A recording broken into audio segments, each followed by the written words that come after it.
اعوذ باللہ من الشیطان الرجیم، بسم اللہ الرحمن الرحیم۔ میں ہوں جناب محمد حنیف خان، اور آج میں جو ٹاپک آپ کے سامنے لے کے آیا ہوں وہ اس وقت سوشل میڈیا اور الیکٹرانک میڈیا کے اوپر بڑا ان ہے۔ ہر بندہ اس کے اوپر بات کر رہا ہے، اور یہ جو مسئلہ ہے یہ حماس، فلسطین اور اسرائیل کی جنگ کے حوالے سے ہے۔ تو میں آج آپ لوگوں کو جو بات سمجھانا چاہتا ہوں وہ ان کا جو ہے نا وہ ایک مین پوائنٹ ہے جس کی وجہ سے ان کے اوپر آج کل جو ہے نا جنگ ہو رہی ہے، اور وہ مین پوائنٹ جو ہے وہ غزہ سٹی ہے۔ غزہ سٹی وہ مقام ہے جہاں اسرائیل کا قبضہ ہے۔ وہاں پہ اسرائیل کے جیوش آبادی اور مسلم آبادی دونوں وہاں پہ آباد ہیں، اور کچھ تعداد کے اندر ادھر کرسچین بھی ہیں۔ تو میں آج آپ کے سامنے جو تفصیل لے کے آیا ہوں وہ غزہ سٹی کی لے کے آیا ہوں۔ تو آئیے چلتے ہیں غزہ سٹی کی تھوڑی بہت تاریخ جانتے ہیں کہ یہ کیا ہے، یہاں پہ کیوں ڈسپیوٹ ہے، اس کی مین وجہ کیا ہے۔ تو غزہ جو ہے نا یہ عربی زبان کا ایک لفظ ہے، غزہ، جسے غزہ سٹی بھی کہا جاتا ہے۔ غزہ سٹی فلسطین کا ایک شہر ہے جس کی آبادی لگ بھگ 6 لاکھ ہے۔ فلسطینی ریاست کا سب سے یہ بڑا شہر ہے، اور یہ کافی دوسرے شہروں سے کافی اچھا ڈیولپ بھی زیادہ ترقی یافتہ شہر ہے۔ یہ 15ویں صدی میں آباد ہوا ہے۔ مختلف وقتوں میں مختلف سلطنتوں اور مختلف لوگوں نے اس کے اوپر غلبہ حاصل کیا اور اس کے اوپر حکومتیں کی، جن میں قدیم مصری، رومی، منگولوں نے حملہ کیا، قبضہ کیا، اس کے صلیبیوں نے کیا۔ لیکن عثمانیوں نے جب اس کے اوپر حملہ کر کے اس کے اوپر قبضہ کیا تو ان کے خاندان رضوان، بڑا مشہور اور فیمس خاندان ہے، اس نے یہاں پہ کافی ترقی کرائی اور اس کو بہت زیادہ جو ہے دوسروں کی نسبت آگے لے کر گئے، اس کو عظیم شہر بنایا۔ پہلی جنگ عظیم میں برطانیہ کے قبضے میں فلسطین بھی آ گیا، اور یہ بھی اس کے ساتھ پہلی جنگ عظیم میں برطانیہ کے قبضے میں آ گیا۔ اس کے بعد کیا ہوتا ہے جی کہ یہ جو ہے 1948 میں عرب اسرائیل جنگ کے دوران مصر اس کے اوپر قبضہ کر لیتا ہے اور اس کو اپنا حصہ بنا لیتا ہے۔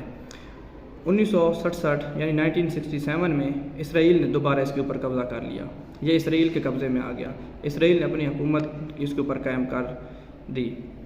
1993 میں اس سے پہلے نئی فلسطین کی نئی ایک اتھارٹی تھی جسے نیشنل اتھارٹی آف فلسطین کہا جاتا ہے۔ اس نے اس کو اپنے انڈر کر لیا اور وہاں پہ ترقی کا کام شروع کر کے مسلمان آبادی اور دوسری آبادی کو ترقی دینا شروع کر دی۔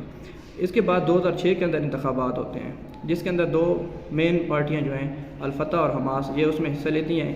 ان کے اندر آپس میں تصادم ہو جاتا ہے۔ تصادم کے نتیجے میں الفتح جو ہے وہ فتح حاصل کر کے اس کے اوپر اپنا غلبہ اور اپنا کنٹرول اس کے اوپر سنبھال لیتی ہے۔ غزہ آخرکار پھر جو ہے نا غزہ کے اوپر آخرکار ان حالات سے فائدہ اٹھاتے ہوئے یہ جو حماس اور الفتح کے درمیان جو تصادم ہوا تھا 2006 میں، اس کے دوران الفتح نے اس کے اوپر غلبہ تو حاصل کر لیا، کنٹرول سنبھالیا، لیکن اس سے فائدہ اٹھاتے ہوئے مصر اور اسرائیل نے جو ہے نا اس کی ارد گرد ناکہ بندی شروع کر دی۔ اگر ہم اس کی لوکیشن دیکھیں تو اس کی ایک طرف جو ہے نا مصر ہے، اسرائیل ہے، فلسطین، اور دوسری طرف میڈیٹرینین سی موجود ہے۔ تو یہ مصر اور اس کی جو ہے نا اسرائیل کی ناکہ بندی میں آ گیا۔ تو آج بھی یہ سسٹم جاری ہے، کیونکہ مصر جو ہے وہ ابھی تک اسرائیل کے انڈر کنٹرول، انڈر پریشر ہے۔ مصر اور غزہ کے درمیان جو بارڈر ہے وہ رفح بارڈر کہلاتا ہے۔ 2011 میں پیدل سفر کرنے کے لیے اس کو کھول دیا گیا، اور اشیاء ضرورت پہنچانے اور آنے جانے کے لیے اس کے اوپر جو ہے نا مصر نے ناکہ بندی تھوڑی نرم کر دی۔ آج بھی وہاں پہ یہی حالات ہیں کہ یہ غزہ کی جو پٹی ہے جسے غزہ سٹرپ بھی کہا جاتا ہے، وہاں پہ اب بھی اسرائیل کی بمباری اور جنگ کی وجہ سے جو لوگ زخمی ہوتے ہیں، عورتیں ادھر جو ہے اس کو، اور بچے وہاں رفح بارڈر پہ پہنچ جاتے ہیں، اور قاہرہ کی ایمبولینسز، ویلفیئرز جو ایمبولینسز آرگنائزیشنز ہیں وہ ایمبولینسز کے ذریعے اس کو قاہرہ سٹی میں لے جاتی ہیں، اور وہاں پہ ان کا علاج ہوتا ہے۔ غزہ بیسیکلی جو ہے نا یہاں پہ لوگوں نے سرنگیں بنائی ہوئی ہیں، ان سرنگوں کے ذریعے وہ رفح بارڈر کے اوپر پہنچ جاتے ہیں، اور ویسے بھی جب حالات خراب ہوتے ہیں تو ان سرنگوں کے اندر وہ گھس جاتے ہیں۔ غزہ شہر جو ہے نا وہ سمندر سے 14 میٹر بلندی کے اوپر پہاڑی اور پہاڑ کی نشیب میں ایک واقع واقع ہے۔ آدھی آبادی جو ہے اس کی وہ پہاڑی یعنی شہری آبادی جس کو ہم کہہ سکتے ہیں وہ وہاں پہ واقع ہے، اور باقی جو ہے وہ آدھی جو ہے وہ نشیب میں واقع ہے۔ شمال مشرق ساحل سمندر اور مغرب میں غزہ کی بندرگاہ بھی ہے۔ غزہ شہر کا دار اختیار جو ہے وہ 45 مربع کلومیٹر پر محیط ہے۔ غزہ شہر 2 حصوں میں تقریباً تقسیم ہے، ایک حصہ مسلم علاقہ اور دوسرا حصہ یہودی اور عیسائی آبادی کے اوپر مشتمل ہے۔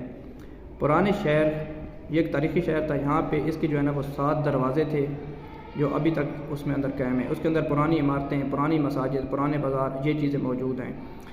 اب جو رفح بارڈر ہے وہاں پہ لوگ جاتے ہیں، اپنے بیمار لوگوں کو، زخمی لوگوں کو لے کے جاتے ہیں، اور وہ قاہرہ پھر ان کو منتقل کر کے ان کا علاج وغیرہ کرایا جاتا ہے، کیونکہ یہ حالت جنگ کے اندر ہے غزہ، اور یہاں پہ اس طرح کی خاص سہولت موجود نہیں ہے۔ اب حالات یہ ہیں کہ اسرائیل اس کے اوپر اپنا قبضہ چھوڑنا نہیں چاہتا، آگے بڑھتا جا رہا ہے، پریشرائز کرتا ہے، جنگ مسلط کرتا ہے فلسطین کے اوپر، اور مسلمان اس کو اب اسرائیلیوں کو دینا نہیں چاہتے۔ تو اس وجہ سے جو ہے نا حماس کا وہاں پہ کنٹرول ہے، اور انہوں نے دوبارہ سے اسرائیل کے اوپر حملہ کر کے ہفتے کے دن سیٹرڈے سے دوبارہ اسرائیل کے اوپر حملہ کر کے ان کے اوپر جنگ مسلط کی ہوئی ہے۔ اسرائیل غزہ کے اوپر بمباری کر رہا ہے، حماس اسرائیل کے مختلف شہروں کے اوپر بمباری کر رہے ہیں، اور مسلمان جو ہے وہ اس کے اندر بہت زیادہ متاثر ہو رہے ہیں۔ دنیا کی تمام آرگنائزیشن، ہیومن رائٹ آرگنائزیشن ساری جو ہے وہ اس وقت بالکل خاموش ہیں، جسٹ مزاحمتی قرارداد پیش کر رہی ہیں اور اس کے اوپر مزاحمت کر رہی ہیں، اس کے علاوہ وہ کوئی اور کام نہیں کر رہی۔